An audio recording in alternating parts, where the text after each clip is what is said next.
విష్ణు దగ్గర పెరిగిన పాప ఇలా అనుకుంటూ ఉంటుంది, నా పేరు ఐశ్వర్య, మా డాడీకి నేనంటే చాలా ఇష్టం, నా కోసం ప్రాణాలైనా ఇస్తారని చెప్పి అనుకుంటూ వాళ్ళ డాడీ దగ్గరికి వెళ్ళి చాలా ప్రేమగా ఉంటుంది.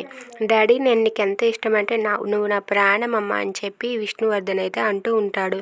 కానీ ఐశ్వర్య అయితే ఇలా అంటూ ఉంటుంది, కానీ నాకు అమ్మని మాత్రం ఇవ్వలేడు, ఏదడిగినా ఇస్తాడు కానీ ఒక్క అమ్మని తప్ప అని అమ్మ గురించి ఆలోచిస్తూ బాధపడుతూ ఉంటుంది. ఇక తన ఫంక్షన్లో వరలక్ష్మి అయితే అక్కడే వంటలు చేసుకుంటూ ఏదో ఒక మూల పని మనిషిలాగా పడి ఉంటుంది.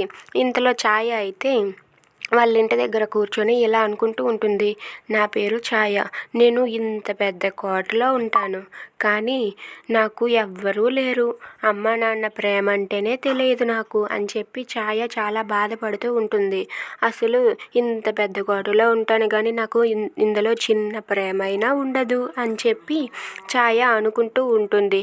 మా అమ్మ నాన్నని నేను ఎప్పుడు చూస్తానా, వాళ్ళని ఎప్పుడు కలుస్తానా అని అనుకుంటూ ఉంటుంది. ఇక విష్ణువర్ధన్ అలాగే వరలక్ష్మి వాళ్ళిద్దరూ అయితే ఈ ఇద్దరు పిల్లల ద్వారా ఒక్కటవుతారా? ఇక వరలక్ష్మి విష్ణువర్ధన్ ఒక్కటైతే మళ్ళీ ఆ ఇద్దరు పిల్లలు ఒక దగ్గర ఉండి ఇద్దరు తల్లిదండ్రుల ప్రేమను పొందుతారా? If you like this video please like, share and subscribe. Thanks for watching.